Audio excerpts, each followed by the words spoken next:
To end 2024, Bullroom's December cover story stars Commanders rookie quarterback sensation Jayden and superstar Travis Scott. Travis and I put together a list of questions from our own experiences with a former Heisman winner. That boy asked some deep questions. For real. And the Bullroom team traveled to his home in California to get their questions answered.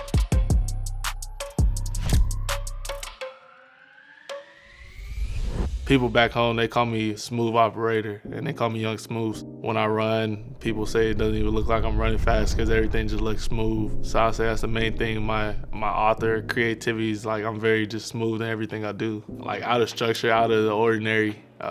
Not too many people are like me. I could do the things that I could do on the football field, and everybody's different respectfully. But the main thing is like how I'm able to torque my body or, be able to move around faster than other human beings at the size that I am. I mean, you don't really see that from too many people. The unpredictability, I think that's the fun part in sports and just in life in general. Being in this space, you gotta be comfortable being uncomfortable. If you wanna go out there and achieve the goals that you want, whether that's Super Bowls or stuff like that, you never know what's gonna happen. You can start off the season 10-0 and lose the rest of the games, but I think you got to be comfortable just living in that space of, man, I'm going out there, I prepared for this moment, I prepared all week to go out there and be blessed to go out there and play on Sundays. Yeah, I'll say my inspirations are people that like inspire me to play this game was one, Michael Vick, Donovan McNabb, and then overall, I'll say Reggie Bush. He's a huge part.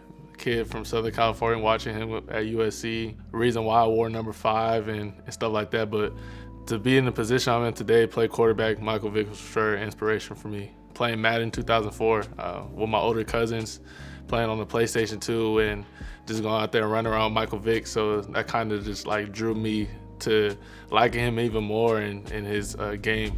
How I mentally bounce back or reset after a tough play or a tough series, I think it's kind of been the same ever since I've been in college. It's like the last plays doesn't even matter. The last series doesn't matter whether I go out there, throw a touchdown, we punt the ball, a turnover, fumble, interception, something like that. That doesn't matter. If you let bad plays pile up on top of each other, at the end of the day, it's going to keep compiling bad plays, and it's not going to be, the result's not going to be pretty. So, I mean, how fast can not only myself but my teammates be able to reset, refocus, and keep moving forward. I'll talk about it with my coach of what happened, what I see, and then we just move on from there. But I'll just say, hey, be able to just talk about it real fast. Don't really dwell on it, because if you keep it all bottled up, you're going to keep thinking about it. So be able to talk about it and get it out the way. I'll say the main thing is just knowing the reason why you're doing it. One of the reasons why I do it and I play this game is to be one of the best ever. And, that's high expectations I set for myself. That's the standard I set for myself. But you got to put in the work each and every day to go out there and prove it.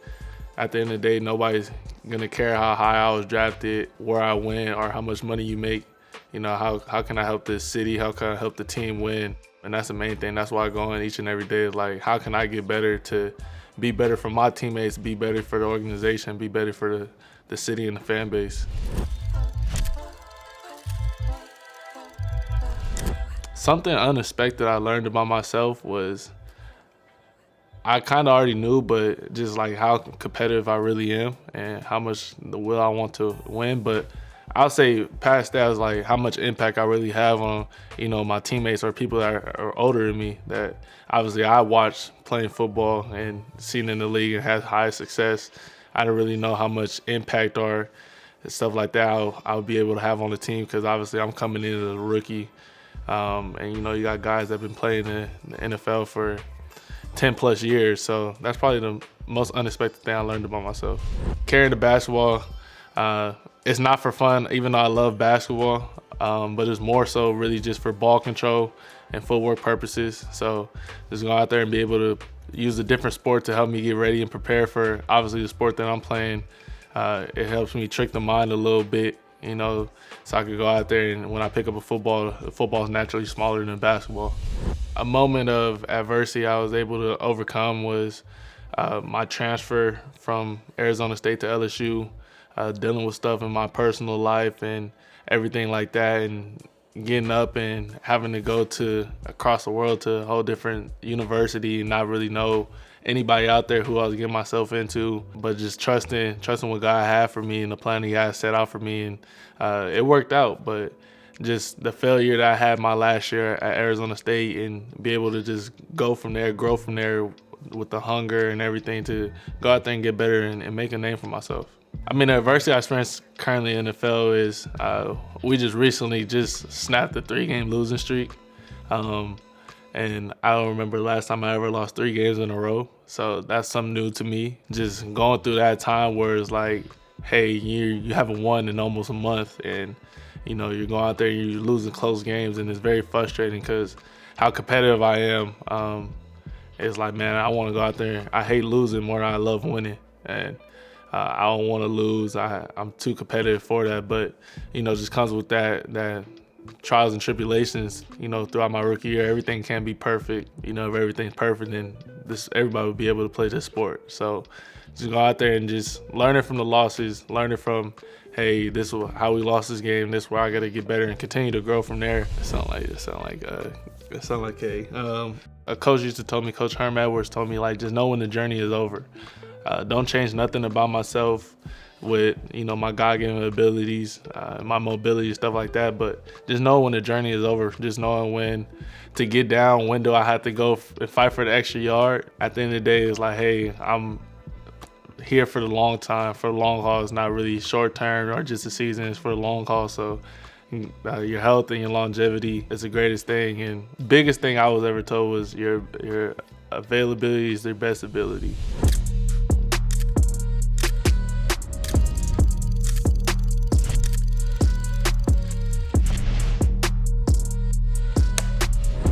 Having to go up there and get in the huddle in front of guys that are older than you that have been playing in this game for 8+ years, and they're all looking at you. You got to go up there and articulate your words and not really stutter of getting the play call out so everybody knows their job. Up to training camp, the end of training camp, like preseason, I would say that's kind of where I felt like, yeah, I have this under wraps, but I still remember my first practice with the vets, and they're like, all right, go in the huddle.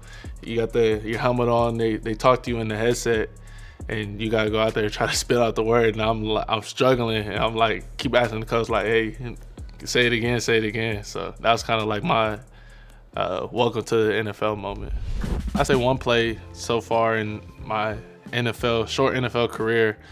I would say one play that kind of like the unity of the team led to like a game-changing play was we're playing Cincinnati Bengals on Monday night, and you playing those boys, Joe Burrow and Jamar Chase, all those guys, they're hot. I remember driving down, it was Monday night, everybody's watching.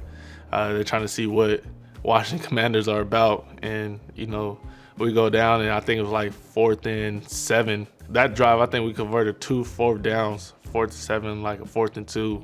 But I'll just say, like, those moments right there, it's like when it's gotta have it, games on the line, like everybody gotta be able to take a deep breath, relax, and remember the small things, the details, and don't let the moment get too bright.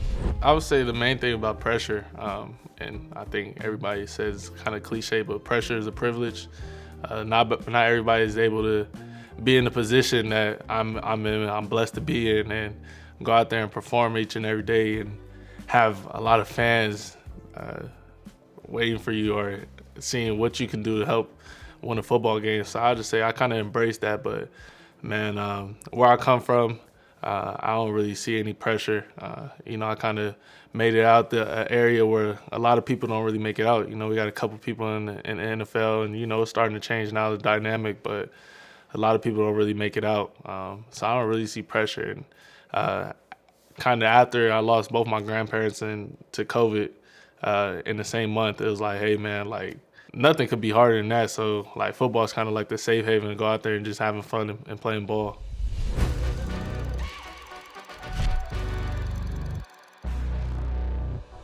The biggest thing to putting the right people around me. Obviously, I mean, nothing gets past my mama, so that's the biggest thing.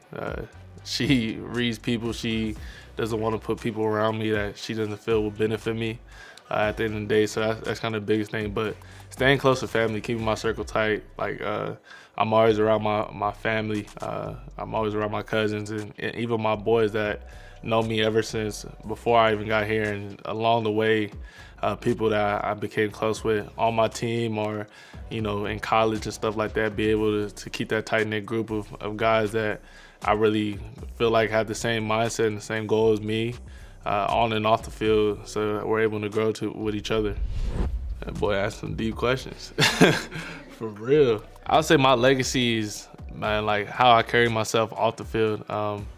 Whenever I'm done, it's like, hey, Jayden treated the cafeteria people and the janitor people with the utmost respect. Was always down to earth, always humble, and had the humility of he's not bigger than everybody else. And I'll say that's kind of just the biggest thing is like, giving back to my community, giving back to the community in the DMV and stuff like that. It's kind of means more to me, way more than football. Obviously, football means a lot, but after that, it's like I just want to be remembered as a well-rounded person. For me personally, I'll say like the Hail Mary and how it kind of ended, I'll say kind of just like equivalent to like when Kobe dropped like 60 on his last game, where like everybody was on their feet, you never know what's gonna happen, and he started just going crazy like that. That moment was like everybody just holding their breath when the ball's in the air. It's like, are you trying to see if somebody catches the ball, we bat the ball, we win or we lose that? That's kind of how I remember myself being when watching Kobe's last game, and he just started going crazy at the end of the game. It was like, at any point he could go for 50, and he ended up going for 60. And I'll say, who needs a Hail Mary? Hopefully Washington Commanders could get another one. That would be dope. Hopefully we don't need to be in those situations, but I always take God's blessings if we get them. My family kind of threw me a Hail Mary when, like I said, both my grandparents had passed away. It was kind of like not a lot of things. I wasn't really focused and had my energy in the right direction. As far as football, I was too busy worried about and dwelling over what had happened, and kind of just, I hit the portal, and that was kind of like my Hail Mary of like getting that fresh start and moving forward. And my family was with me every step of the way. I made my own decision, but they were there to help guide me and push me to achieve my dreams and live out what I always said as a kid. I'm Jayden Daniels, and this is Boardroom's Cover Story.